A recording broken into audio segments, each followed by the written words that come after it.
Hey guys, I wanted to show you your close to end results with the resource guarding the bowl protocol. So you're starting off in an exercise pen with a large container. So this would be like a medium-sized container if you need to graduate to something a little bit smaller. Obviously using a larger container gives the dog gives you a less likelihood of the dog guarding and a higher chance of getting the food in the bin when you're going to be throwing the food. So this guy is pretty far along through that protocol now. So I just wanted to kind of show you what a good end result would look like for a dog who resource guards the bowl. So I'm still using my Tupperware container. I haven't progressed to a smaller size bowl, a normal size bowl yet, just because there's no reason to rush stuff like this, especially if they're going super well. So what I'm going to do is show you what your kind of towards the end should look like for dogs who resource guard the bowl. There's never a point in time if your dog's resource guarding the bowl that you're gonna be like touching them while they're eating or putting your hands in there. The point is you can walk by and they don't care. They don't feel threatened by you taking away the bowl, or they don't feel like you're competing for it. That's kind of your end goal for any resource guarding protocol. You can either, like for bones and stuff, you're gonna wanna recall them away if you have a serious resource guarder. But for the bowl stuff, your goal is never to touch them or go in and take. It's just, I'm eating, you're walking by, and they don't care. So this is kind of close towards the end of that protocol, and I just wanted to show you with Floki what that looks like. So I have a little bit of kibble in here, and I have higher value liver treats. I didn't use the clicker for him with this protocol. I just used my reward marker break, just because it's really nicely charged. He's really food motivated, and that didn't really bring much conflict to him, me utilizing break. If it will, and I have like a pretty serious dog on my hands, I'll just start with a clicker and I'll just end with a clicker. I mean, the goal is you're ending without naming your walk-bys. You're just walking by and throwing.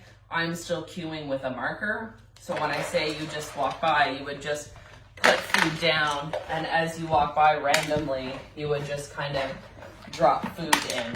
So that's kind of your end goal, is you don't need to use a marker, which kind of alerts them that you're coming and something good is arriving.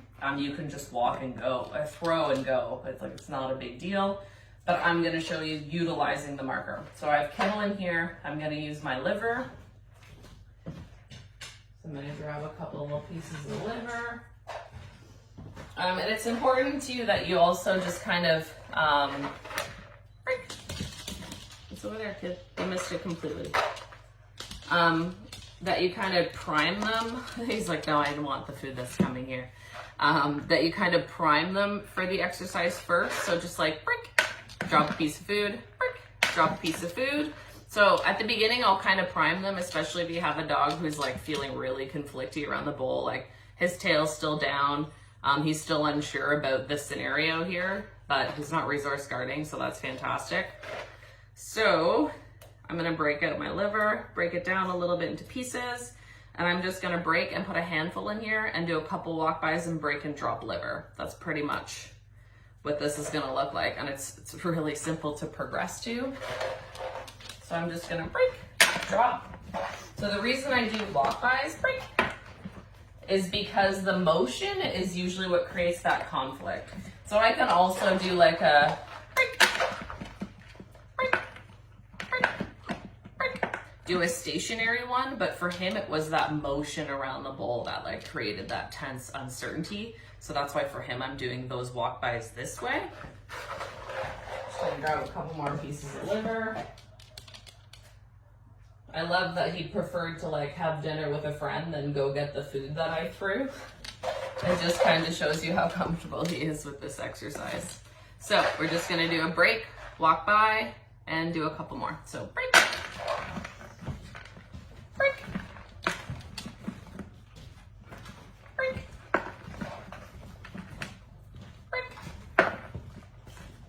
and then I'm gonna do a handful because we're done. Break, or he's done. Break. Break.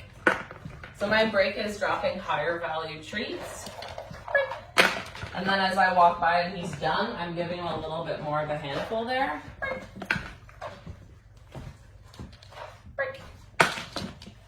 So that's kind of what you want it to look like. And then what I'll do is, I'll do a break and then pick up the bowl just to make sure that I'm also not creating any conflict the way I take this bowl away. And then I'll put it back down and do a break inside the bowl. Just super simple stuff. Can break and throw it a little bit farther away if you're unsure how that pickup is gonna go.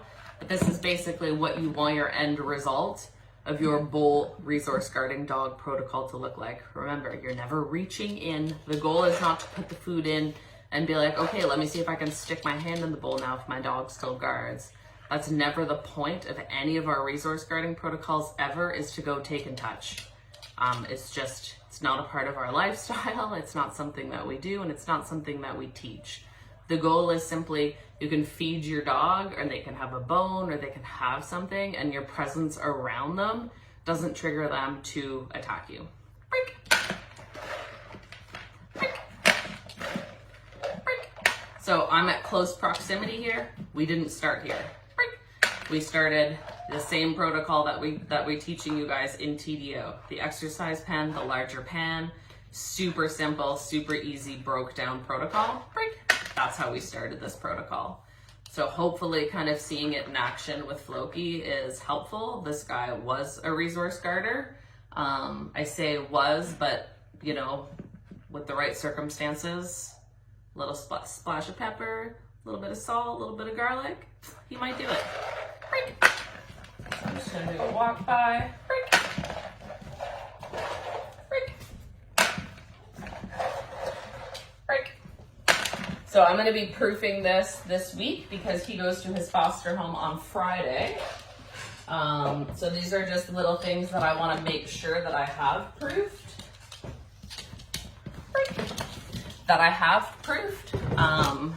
Just to make sure that he's more successful, right? The longer I take to make sure that everything's good and like we're seeing like things of conflict are not as conflicty. He's looking at me with his tail wag. Once I see that those little things that were bringing some conflict aren't as much, and it's all about, you know, I'm trying to put a lesson plan together that's successful for the dog, but then successful when you send the dog home or to a foster. So you got to kind of break that stuff down, which is what I was trying to do with Floki. Anyways, hopefully for those who have dogs to resource guard the bowl, this will kind of give you a little bit of an idea of what your end protocol should look like.